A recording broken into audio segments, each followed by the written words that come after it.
சென்னைக்கு பறந்து வந்த விமானத்தை குறிவைத்த மர்ம நபர்கள் யார்? 104 பயணிகளுடன் சாதுரியமாக விமானத்தை தரையிறக்கிய விமானி. வளைத்து வளைத்து நடக்கும் தேடுதல் வேட்டை.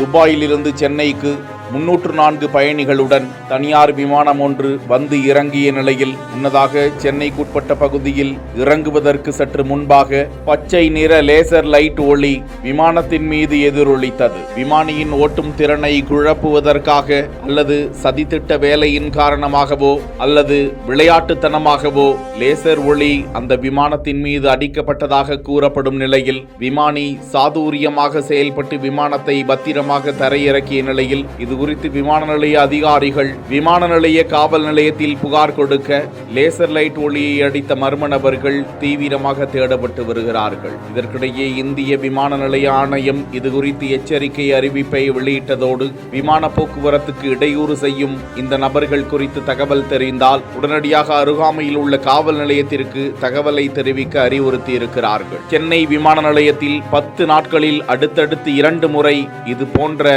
விமானம் மீது லேசர் லைட் ஒளி அடித்த சம்பவம் நடந்துள்ளது குறிப்பிடத்தக்கது.